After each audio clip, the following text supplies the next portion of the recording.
The U.S. State Department has spoken out about recent changes it made to a Taiwan relations fact sheet. Last week, it updated the online fact sheet, removing language that said Taiwan is part of China and that the U.S. does not support Taiwan independence. When asked about the update at a news briefing, U.S. State Department spokesman Ned Price said the edits reflected the rock-solid friendship between the U.S. and Taiwan.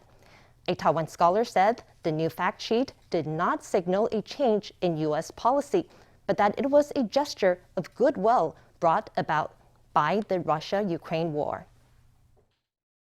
Last Thursday, the U.S. State Department changed the wording of its fact sheet on Taiwan relations.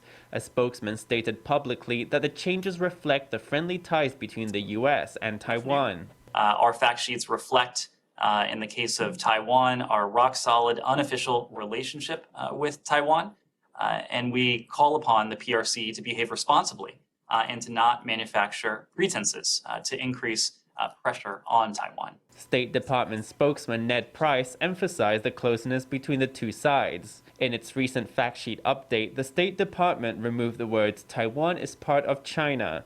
It also deleted wording that the U.S. does not support Taiwan independence.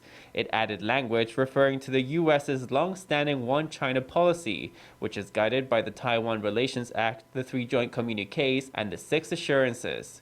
Commenting on the update, Price called on China not to use the revisions as a pretense for aggression.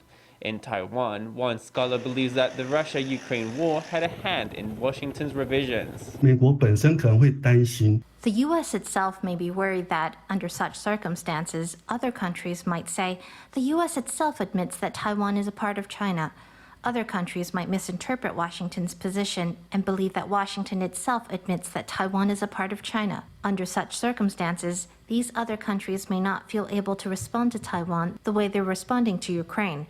They may not be able to answer the U.S.'s call and cooperate with the U.S. to assist in Taiwan's defense. But the scholar says the fact sheet update does not signal Washington's shift from strategic ambiguity to strategic clarity. I think that the Biden administration still feels that when it comes to the question of whether the U.S. will send troops to defend Taiwan, it should still maintain an ambiguous attitude, because we in Taiwan have yet to hold a referendum to decide Taiwan's status. So basically, Washington is continuing to maintain an ambiguous position on issues including the One China policy. But even so, the scholar says the U.S. has shown goodwill toward Taiwan and that Taiwan-U.S. relations are continuing to improve.